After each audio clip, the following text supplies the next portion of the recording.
నమస్తే. వైఎస్ షర్మిల అన్నకి ఇంకా కుచ్చుకుంటూనే ఉందా? అయితే ఆ బాణం ఎంత లోతు దిగింది? రోజువారీగా తను చేస్తున్న వ్యాఖ్యలు వెనుక ఏంటి ఆంతర్యం? మొత్తానికి జగన్పై ఇంత ఘాటుగా విమర్శిస్తానికి ఏంటి ఆ రీజన్స్ అనేది మనతో పాటు సీనియర్ జర్నలిస్ట్ కనకదుర్గ వడ్లవని గారు ఉన్నారు. వారిని తెలుసుకుందాం. మేడం నమస్తే. నమస్తే మేడం, అన్నయ్య ఎక్కువ పెట్టిన బాణం కానీ తిరిగి వచ్చి అన్నకే లోతుగా గుచ్చుకుంది. అది ఫలితాల్లో మనకు పూర్తిగా తెలిసిపోయింది. కానీ ఫలితాలు దాటిన తర్వాత కూడా అన్న మీద విమర్శలు చేయడం మాత్రం మానుకోలేదు వైఎస్ షర్మిల. మొత్తాన్ని అసలు దీన్ని ఎలా చూడాలంటారు? మీరు చెప్పింది కరెక్ట్ అండి. అన్న ఎక్కుపెట్టిన బాణం ఆ రోజు, అన్న ఎక్కుపెట్టిన చెల్లి బాణమై ఈయనకి ముఖ్యమంత్రి పదవిని తీసుకొచ్చింది ఆ రోజు. ఆ బాణం ఈరోజు అన్న వదిలిపెట్టిన బాణం, ఇంట్లోంచి వెళ్ళగొట్టిన బాణం ఇది. అందుకని రివర్స్లో గుచ్చుకుంటోంది కదా, మామూలుగా గుచ్చుకోవట్లేదు. ఇది నిత్యం మిమ్మల్ని పొడుస్తూనే ఉంది. ఎందుకంటే తప్పు చేసింది ఆయన కాబట్టి ఆయన నిత్యం అట్లా పొడుస్తోందన్నమాట. మీకు భారతంలో కూడా మీరు బాణాలు కొన్ని రివర్స్లో వస్తాయి మనకి. రామాయణంలో కావచ్చు, భారతంలో కావచ్చు, మనం చదివితే రివర్స్లో వచ్చే బాణాలు ఉంటాయి. అట్లా ఇది రివర్స్ బాణం ఆయనకి. ఇది జీవితకాలం అనుభవించాలండి ఆయన. ఈ బాణం ఆవిడ ఎక్కుపెట్టే ఉంచుతుంది, ఆవిడ దించదు ఆవిడ బాణం. అందుకని ఈయన జీవితకాలం ఈ బాణాలు ఇలా గుచ్చుకుంటూనే ఉంటాయి. శరాఘాతాలు అంటాం కదా, ఆ ఘాతం తగులుతూనే ఉంటుంది ఆయనకి. అయితే నిన్నను ఏం జరిగిందంటే షర్మిల గారు మాట్లాడుతూ అన్నగారిని బాగా అంటే ఆవిడ విమర్శించారు, మామూలుగా కాదు. ఏ రకంగా అంటే, నువ్వు నిజంగా నువ్వు వారసుడివా వైఎస్ రాజశేఖర రెడ్డికి? ఏ రకంగా వారసుడివి అన్నట్టుగా ఆవిడ మాట్లాడారు. నువ్వు నాన్నగారిది జయంతి రోజు అంటే 75వ జయంతి కదా, జయంతి రోజు నువ్వు 5 నిమిషాలు అసలు అక్కడ ఉన్నావా? అసలు నువ్వు కూర్చున్నావా? అక్కడ ఘాట్లో నువ్వు కూర్చోలేదు, ఇడుపులపాయలో. నీకు అసలు ఏం హక్కు ఉంది అన్నట్టు మాట్లాడింది. జయంతి చేసే ఇది నీకు ఇదా? నీకు అసలు ప్రేమ ఉందా తండ్రి అంటే? 5 నిమిషాలు నువ్వు కూర్చోలేకపోయావు అని అడిగింది ఆవిడ. నిజమే కదండి. ఆయన ఇలా వచ్చాడు, అక్కడ అందరికీ దండాలు పెట్టుకుంటూ వచ్చాడు. నువ్వు అసలు ఏ పర్పస్ కోసం వచ్చావు? అది వదిలేసి నీకు అందరూ దండం పెడుతున్నారో లేదో చూసుకుని నువ్వు దండం పెట్టుకుంటూ వచ్చావు. వచ్చి ఆ దండ కూడా ఎలా వేశాడు మీరు చూశారు. ఎడం చేత్తో ఎవరో వేసిన దానికి ఇట్లా పట్టుకుని ఇలా అన్నాడు అంతే. ఇంకో దండ ఇస్తే ఆయన తీసుకోకుండా అది అవినాష్ రెడ్డికి ఇప్పించాడు. సమాధి దగ్గర మాత్రం ఆయన తీసుకుని ఇట్లా పరిచాడు అంతే. విగ్రహానికైతే ఆయన వేయలేదు. అంటే ఎక్కడైనా కూడా ఆయన వైఎస్ఆర్ జిందాబాద్ అని కానీ, వైఎస్ఆర్ని తలుచుకోవటం కానీ, వైఎస్ రాజశేఖర రెడ్డి నాకు తండ్రి అయినందుకు నేను గర్వపడుతున్నానని కానీ, లేకపోతే ఆయన కొడుకుగా పుట్టినందుకు నా జీవితం ధన్యమైందని కానీ, లేదు నేను ముఖ్యమంత్రిని కావడానికి నా తండ్రి రాజశేఖర రెడ్డి కారణం, అలాంటి తల్లిదండ్రులకు నేను పుట్టడం గర్వకారణం అని కానీ లేదు. అంటే షర్మిలను ఎలాగ తలుచుకోడు అనుకోండి ఆయన. విజయమ్మ గారు ఏడుస్తుంటే ఓదార్చటం కానీ ఇట్లా పట్టుకున్నాడు, ఆవిడ ఏడుస్తున్నారు, ఇలా వదిలేశాడు, అలా వెళ్ళిపోయాడు. మీరు చూశారు. కనీసం ఒక్క మాట తల్లితో మాట్లాడా అంటే అది ఏదో మొక్కుబడిగా మనం చేస్తాం చూడండి, అట్లా చేశాడు. భారతి గారు వచ్చి అత్తగారితో మాట్లాడిందా? అత్తగారిని అసలు ఓదార్చిందా ఏడుస్తుంటే? ఏదీ జరగలేదు. అంటే నీకు కుటుంబం అంటే లక్ష్యం లేదు, నీకు ప్రేమ లేదు, మీకు అసలు బంధాలు లేవు. ఫస్ట్ బంధాలు లేవండి వీళ్ళకి.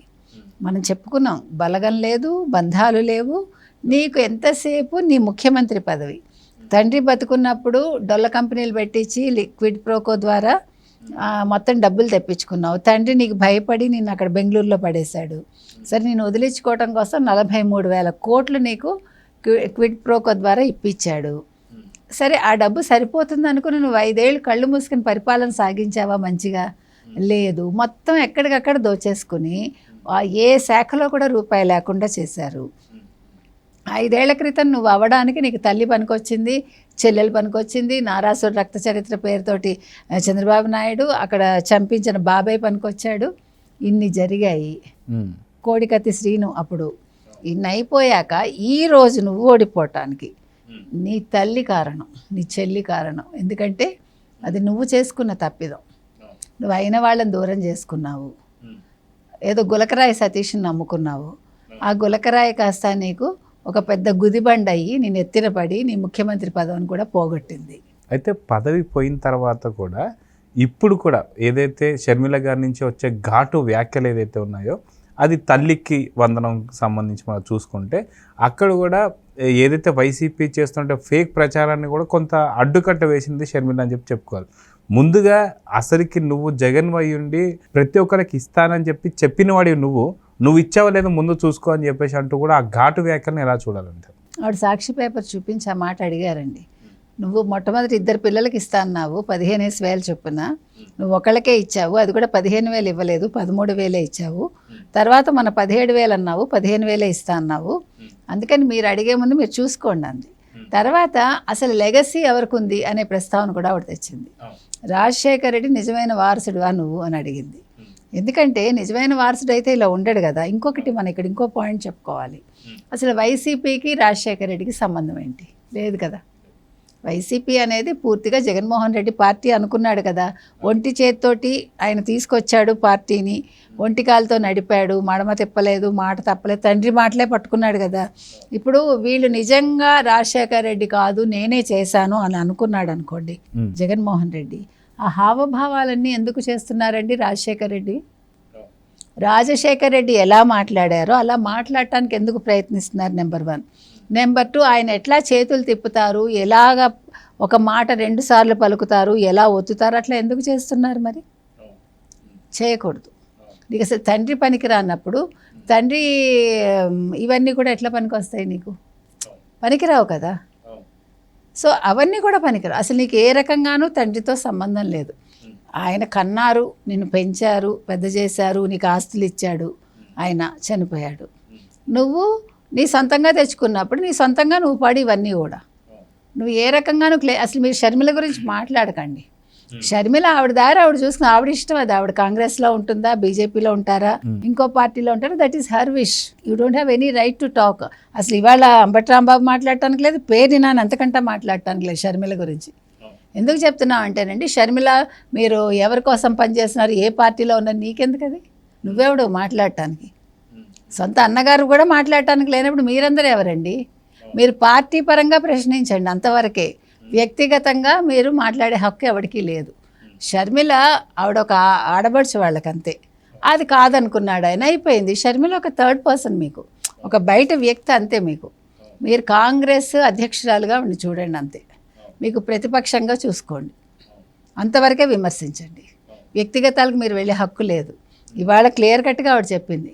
ఈరోజు మీరు తీసుకుంటే నిజమైన వైఎస్ రాజశేఖర్ రెడ్డి వారసులు ఎవరు అంటే దట్ ఈస్ క్లియర్ కట్గా Sharmila. No doubt about it. ఎవడు చెప్పగలి, ఎవడికి పుట్టిందని అడిగాడు కదా, సిగ్గున్నవాడైతే ఆ మాటలు చెప్పినందుకు అసలు అతని మీద కేసు పెట్టాలి ఇవాళ షర్మిల. అవునా కాదండి? సొంత అన్నగారి మీద కేసు పెట్టాలి. నువ్వు క్యారెక్టర్ అసాసినేషన్ చేస్తావా? ఎవరిది చేస్తున్నావు? నువ్వు తల్లిది చేస్తావు. నువ్వు చెల్లిని అన్నావంటే తల్లిని చేసినట్టు అక్కడ. కాబట్టి ఈరోజు ఆవిడ కేసు పెట్టే అధికారం ఉందండి. కాబట్టి వీళ్ళెవ్వరూ కూడా అసలు ఇంక మీదట వైఎస్ రాజశేఖర రెడ్డి పేరు తీసే హక్కు లేదు వీళ్ళకి. వైఎస్ రాజశేఖర రెడ్డి వారసుడని చెప్పుకునే హక్కు లేదు వాళ్ళకి. ఇంకొకటండి, ఫోటో సాక్షిలో తీసేశారు ఆస్తుల పంపకాలు అప్పుడు గొడవలు వచ్చినప్పుడు. సాక్షిలో వాటా అనేసి ఫోటో ఎత్తేసారు అక్కడ. కాబట్టి ఇవన్నీ కూడా ఎందుకు చెప్తున్నామంటే ఈరోజు షర్మిల మాట్లాడిన మాటలకి 100% వాల్యూ ఉందండి. ఆవిడ అడగడం చాలా న్యాయం. ఆవిడ మాటలు విన్నాకైనా వీళ్ళలో మార్పు రావాలండి అంతే. సో చూద్దాం మేడం, ఖచ్చితంగా షర్మిల ఇంకా పొదనెక్కాలని, అన్న చేసినటువంటి అక్రమాలపై ప్రశ్నిస్తూనే ఉండాలని చెప్పేసి మనం కోరుకుంటున్నాం. నమస్తే.